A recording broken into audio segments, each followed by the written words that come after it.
امام حسن کہتے ہیں میری اماں سارے کام کرتی تھی گھر کے. اب تو شہزادے ہیں نا ہمارے بچے, کام اور بچی, یعنی بچی میکے سے واپس آتی ہے تو سب سے بڑا دکھڑا یہ سناتی ہے کہ وہ کام بڑا کراتے ہیں. سب سے بڑا دکھڑا کیا ہے؟ پتہ نہیں کیا کراتے ہوں گے, ہال نہیں چلوا لیتے کہیں, یا کچھ چکی نہیں پسوا لیتے, پتہ نہیں کون سا ایسا کام ہے.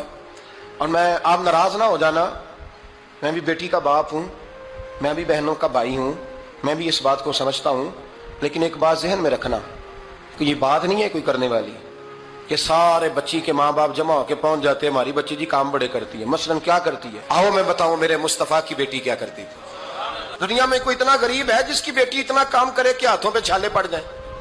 ہے کوئی اتنا غریب تو اٹھ کے بتائے کہ میری بیٹی سسرال میں اتنا کام کرتی ہے کہ چھالے پڑ جاتے ہیں. میں دکھاتا ہوں, میرے رسول کی شہزادی کو چھالے پڑ جاتے. کچا مکان, جناب فاطمہ جناب فضا کی لونڈی تھی, ان سے مٹی منگاتی اور گھر میں لیپا پوتی کرتی, پھر جھاڑو دیتی. امام حسن اور حسین کے درمیان پورے سال کا فرق نہیں, 11 مہینے کا فرق. دونوں بچوں کو سنبھالتی. جناب علی کی والدہ حضرت فاطمہ بنت اسد بوڑھی تھی, جناب فاطمہ وہ کھول کے نوکری کرتی کہ حضرت فاطمہ بول پڑتی, حضرت فاطمہ بنت اسد بول پڑتی. کہتی بیٹے فاطمہ میرا اتنا نہ خیال رکھا کر, تیرے اپنے بھی بچے ہیں. جناب فاطمہ فرماتی آپ صرف علی کی ماں تو نہیں نا, آپ میری بھی تو ماں ہے نا. یہاں بیٹیاں فلسفہ بیان کرتی ہیں, وہ کہتی ہیں جی کس حدیث میں آیا ہے ساس سسر کی خدمت فرض ہے؟ میں نے کہا کسی میں بھی نہیں آیا, لیکن یہ تو آیا ہے نا کہ شوہر راضی ہو تو اللہ راضی رہتا ہے. تو اگر شوہر ماں باپ کی خدمت سے راضی ہوتا ہے تو کرو خدمت, اس کو تو راضی کرنا ہے نا, اس پر تو توجہ دو. حضرت فاطمہ پھر چکی پیستی.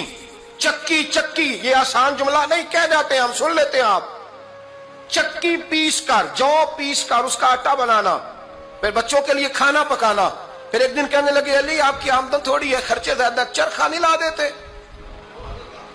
فاطمہ کیا کرو گی؟ فرمایا تھوڑا سا سود بنا لیا کروں گی, تم بیچ آیا کرنا. چلو میں تھوڑا ہاتھ بٹاؤں گی. یہ ساری ڈیوٹیاں کر کے حضرت حسن برواتے ہیں. پھر عزت والے رسول کی عزت والی بیٹی, پھر شانوں والے نبی کی شانوں والی بیٹی, پھر پاک محبوب کی پاک شہزادی, ساری ڈیوٹیاں کر کے رات کو مولا علی سے کہتی اگر آپ اجازت دیں تو اللہ کو راضی نہ کر لوں. حضرت علی فرماتے فاطمہ جیسے دل کرے. تو امام حسن کہتے ہیں پھر میری ماں مصلی بچھا لیتی اور پھر ساری رات وہ نماز پڑھتی, ساری رات. اور فرماتے ہیں جب سویرے ہاتھ اٹھاتی تو پہلی دعا یہ کرتی اے اللہ میرے رسول کی امت پہ رحم فرما, اے اللہ میرے رسول کی امت پہ رحم فرما. تو کہتے ہیں زمانے بیت گئے یہ دعا سنتے. تو ایک دن میں قریب گیا تو میں نے کہا امی حضور کوئی دعا میرے لیے بھی کر دیں, کوئی حسین کے لیے بھی کر دیں, کوئی زینب کے لیے بھی کر دیں. ساری دعائیں امت مصطفیٰ امت مصطفیٰ امت مصطفیٰ. کتنا بڑا جملہ ہے. جناب فاطمہ فرمانے لگی تیرے لیے بھی کرتی ہوں, حسین کے لیے بھی کرتی ہوں, زینب کے لیے بھی کرتی ہوں, سب کے لیے کرتی ہوں. پر بیٹا یاد رکھنا فاطمہ کی دعاؤں پر پہلا حق میرے رسول کی امت کا ہے.